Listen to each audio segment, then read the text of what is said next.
Walk for Peace ခီးဆိုဟာလက်ရှိတွင်ကမ္ဘာတဝန်းအထူးသဖြင့်အမေရိကန်ပြည်အောင်စုတွင်လူသိများနေသည့်ဗုဒ္ဓဘာသာရဟန်းတော်များ၏ငြိမ်းချမ်းရေးခီးစဉ်ပင်ဖြစ်ပါသည်။အမေရိကန်နိုင်ငံတက်ဆက်ပြည်နယ်ကနေ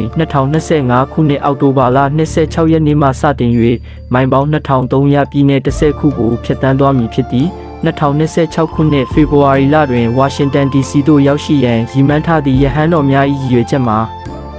ကမ္ဘာပေါ်ရှိလူသားအလုံးအကြားမေတ္တာကရုဏာနှင့်ငြိမ်းချမ်းရေးစိတ်ဓာတ်များပြန့်နှံ့စေရန်နှင့်စိတ်ဓာတ်ပိုင်းဆိုင်ရာကုစားမှုနှင့်လူမျိုးစုဘာသာပေါင်းစုံညီညွတ်မှုကိုဖော်ဆောင်ရန်ဖြစ်ပါတယ်ဗုဒ္ဓမြတ်စွာ၏တရားတော်များကိုလည်းခြေလျင်ခီးဖြင့်လက်တွေ့ကျကျသက်သေပြရန်ဖြစ်ပါတယ်ဤခီးစဉ်တွင်ရဟန်းတော်များနှင့်အတူလိုက်ပါလာသည့်လောကအမည်ရှိခွေးလေးမှလည်းလူမှုကွန်ရက်တွင်အလွန်ရေပန်းစားနေပါတယ်ရဟန်းတော်များဖြတ်တန်းသွားရာလမ်းတစ်လျှောက်တွင်အမေရိကန်နိုင်ငံသားများကအစားအသောက်ရေနှင့်လိုအပ်သည့်များကို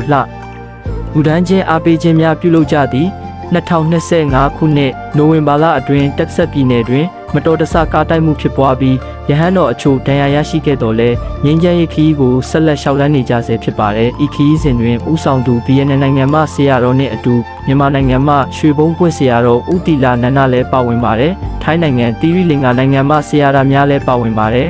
။ဒီခရီးစဉ်ဟာ၄လကြာမယ်လို့ခန့်မှန်းထားပြီးအခုဆို2လကျော်ကြာမြင့်လာပါပြီ။